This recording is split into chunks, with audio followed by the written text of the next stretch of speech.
Hey everyone, back with another video. I'm going to walk through the new display that you have in your car, the display from Viabecs, and how to set it up and how to get it connected to Android Auto or Apple CarPlay. The one thing I want you to know is, like with anything, you're going to have to play around with it if you want to get to know it better. I've already spent probably 2 hours playing around with it, and there are a lot of settings, a lot of things to work through. But the more you play around with it, the more you're going to learn. Just don't do it while you're driving because it can be very distracting since it's such a big screen. I do run it in my driveway just to make sure that the battery doesn't die while I'm playing around with it.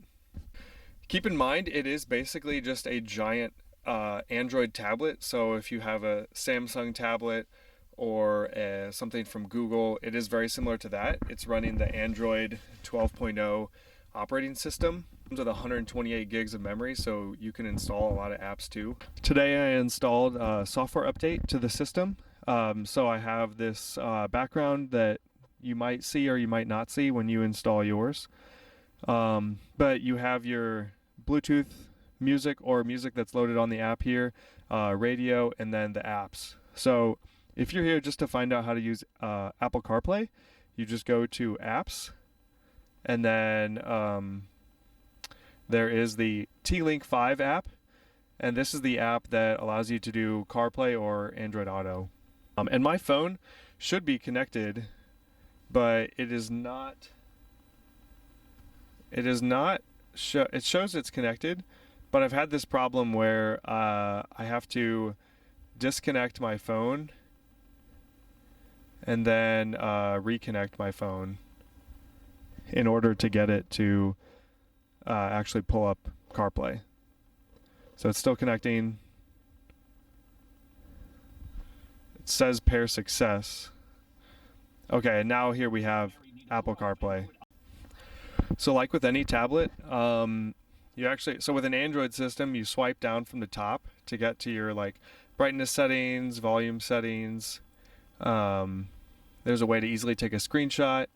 I can go to my basic screensaver. But if you want to set up your internet, you can connect to Wi-Fi. So actually, you can turn on Wi-Fi. You can find any networks that are nearby. I'm not at home right now, but these are just some things that are near my parents' house where I'm actually recording this. Let's see. If I go to Bluetooth, so I have my phone, and then this is the car system.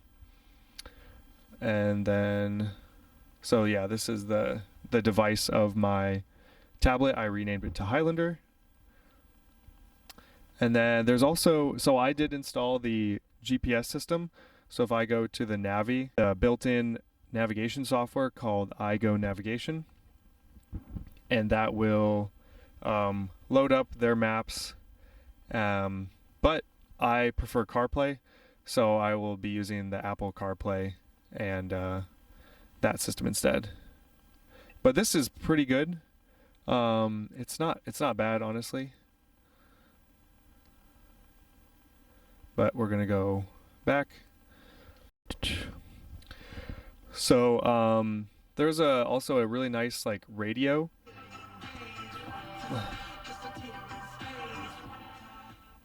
So we don't have the dial anymore with this new screen, but there is volume here on the side.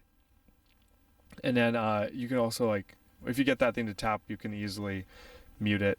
So I have a couple programs or stations pre-programmed in. You can also swipe like this. You can seek here. I can use the steering wheel, which you can't see in the screen, but I can use the steering wheel to seek stations. And then this will jump through my pre-programmed stations.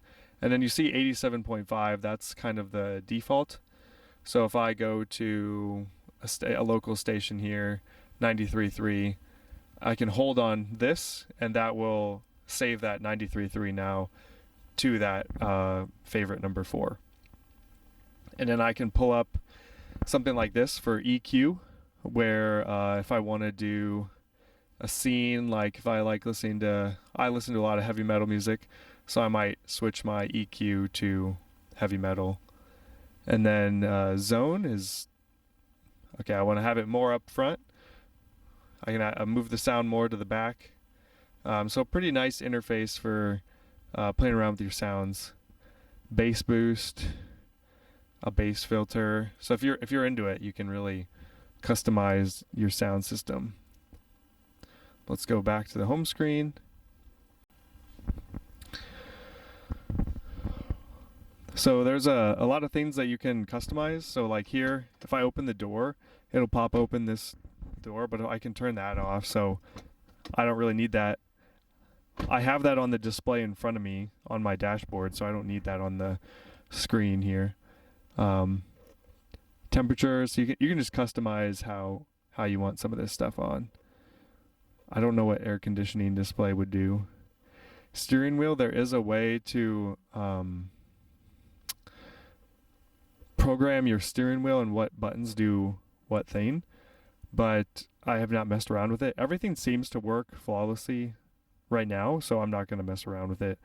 If anyone wants me to make a separate video on that and play around with it, I can totally do that for you. I'd be happy to investigate. I did want to show how I got this here. So as part of TLink, you can have this button show up here, so you can easily go to CarPlay from any screen, and that's under the settings here, floating navigation. I have turned that on. So if I keep this on, then that's what shows up when I go to the home screen. That's this button here.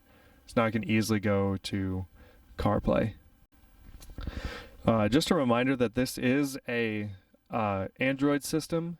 So if you go into your apps and you go to the Play Store, you can sign into Google Play as long as you're connected to Wi-Fi and download any apps that you might want to have on here, like a Photos app or a streaming service if you wanted to put it in your car. Again, just be smart and safe with what you install on here, as you don't want to be a distracted driver. Similar to a phone, you can show all the apps that are running by clicking this button here. So I have my TLink5 app for CarPlay. I was messing around with this. So if I want to close the app, I can just swipe up. So if your system is ever being slow, you can click this button here and then do a clear all just to reset the whole system. And it'll show up how much memory was being used. So now we're back to having no apps running. I'll rerun the TLink5 app to get CarPlay going again. And then I am off to drive to dinner. Thanks for joining to watch another video. If you guys have any questions about the system, just leave them in the comments below. And again, I would recommend buying this Viabecs system if you have a Toyota Highlander 2014 to 2019. It really makes up for not having CarPlay in cars before 2020. And I plan to have this car for a long time. Thanks, and I'll see you next time.